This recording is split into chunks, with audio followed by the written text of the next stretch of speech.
Bonjour à tous. Comme un feu d'artifice, c'est au cœur même du Parlement européen qu'a éclaté toute une série de faits, de vérités. Cette semaine, c'était le 21 novembre, une conférence de presse avec des députés européens, avec médecins, statisticiens. Vous allez voir avec toutes les sources sur les injections. Et des aveux d'institutions européennes notamment, des mises en garde et des demandes maintenant très claires de retrait de l'autorisation de mise sur le marché de tous ces produits. La conférence de presse, justement, elle a eu lieu à Strasbourg, Parlement européen, le 21 novembre, à l'initiative centrale d'abord du député européen néerlandais Marcel De Graaf. Vous savez, il appartient au parti de Thomas Baudet, le Forum des libertés, très anti-covidiste depuis le début. Il y a convié d'autres eurodéputés et des médecins et statisticiens. C'est une mine de révélation, D'abord parce qu'il raconte qu'il y a un mois, il a écrit avec 6 autres eurodéputés une lettre à l'Agence européenne du médicament. Et il dit, je cite Marcel De Graaf, « Les problèmes sont si graves que nous avons demandé à l'Agence européenne du médicament de retirer l'autorisation de mise sur le marché des produits, des injections, on dira comme ça, Pfizer, Moderna, etc. ARNM. » Bon. Ils ont eu une réponse officielle de l'Agence européenne du médicament en novembre, en ce mois de novembre 2023. Et Marcel De Graaf tout de suite introduit en disant « Cette réponse contient des faits choquants. » Écoutez bien. L'Agence européenne du médicament dit qu'elle n'a pas autorisé, je cite Marcel De Graaf, l'accès, les vaccins sur le marché pour le contrôle de l'infection. Qu'elle ne les a pas autorisés pour, je cite, la prévention ou la réduction de l'infection. Mais ça, c'est pourtant toute l'argumentation centrale de l'Union européenne et des gouvernements, et en France de Véran, des gouvernements français, pour les campagnes d'injection, encore maintenant. Y compris, vous allez protéger vos proches et les autres. C'est toute l'argumentation du pass sanitaire, du pass vaccinal, de la suspension de certains travailleurs. Tout s'effondre. Mais cette fois, c'est écrit sous la plume de celle qui a autorisé les produits, c'est-à-dire l'Agence européenne du médicament. Ça, c'est un fait très nouveau. Elle dit même, il y a, je cite, un manque de données sur la contagiosité. Deuxièmement, elle dit, avant de vacciner le patient, je cite l'Agence européenne du médicament, toutes les informations relatives à la sécurité doivent être soigneusement prises en compte avant d'administrer ou de recommander une injection. Est-ce que ça a été fait ? Là, c'est une citation pure. Toutes les informations relatives à la sécurité doivent être soigneusement prises en compte avant d'administrer ou de recommander une injection. C'est le problème du consentement et de l'information. Troisièmement, je cite toujours, pour évaluer la sécurité des injections, il était essentiel, selon l'Agence européenne du médicament, dit Marcel De Graaf, que les effets secondaires soient correctement enregistrés. Citation de l'Agence européenne du médicament dans la réponse. Nous nous attendons à de nombreux rapports d'effets secondaires survenant pendant ou peu après l'injection. Or, il n'y a pas de plainte signalée pendant les 14 premiers jours. Ce que les eurodéputés appellent dans leur conférence de presse une fraude, je cite, une mise en danger délibérée de la vie humaine. Le fait qu'on ne rapporte pas les plaintes pendant les 14 premiers jours. En disant, non, puisque vu que le produit n'a pas encore pu faire effet, si vous arrive quelque chose pendant ce moment-là, c'est dû au Covid lui-même. De Graaf dit dans cette conférence de presse, cette information de l'Agence européenne du médicament est dévastatrice pour la politique d'injection poursuivie.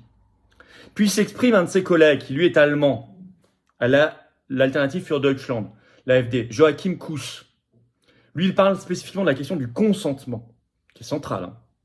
Beaucoup travaillé en France, par exemple, par le docteur Amin Umlil. Professeur Raoult aussi a parlé du faux consentement, je le cite. Il revient sur cette question, le problème que, je cite, les effets secondaires survenant dans les 14 jours suivant l'injection ne soient pas pris en compte et enregistrés, je cite, comme étant liés à l'injection. Statistiquement, dit-il, ils ont considéré comme non vacciné la personne pendant les 14 premiers jours. L'injecté pendant les 14 premiers jours suivant son injection est considéré comme non injecté. Ils ont inventé, dit-il, cette histoire des 14 jours pour réduire le nombre d'effets secondaires enregistrés. Ils l'ont fait, dit-il, je cite, car ils savaient que de nombreux et graves effets secondaires se produiraient. Parce qu'ils avaient lu les premiers rapports de Pfizer et Moderna. Je le cite, l'eurodéputé allemand Joachim Kuss. Il savait. Il dit, je cite encore, pas de choix éclairé de consentement valable. Donc, dit-il, l'autorisation de mise sur le marché ne peut pas être maintenue. Et il révèle qu'aux États-Unis, il y a une base de données officielle qui répertorie, c'est un organisme, tous les effets secondaires liés aux injections qui s'appelle le VAERS, V-A-E-R-S, acronyme anglophone bien sûr. Et il dit, on a appris récemment qu'il y avait la base de données publique et une base de données confidentielle qui contient des effets, je cite, plus graves, plus nombreux et plus détaillés. Il dit, et il pose la question, est-ce qu'il existe aussi une base de données confidentielle concernant le même organisme au niveau de l'Union européenne? C'est très probable. Et c'est très bien de mettre les pieds dans le plat et de poser cette question. Alors, il y en a une autre dans cette conférence de presse qui va mettre les pieds dans le plat, c'est une docteure, cette fois-ci néerlandaise, Vibeke Manische.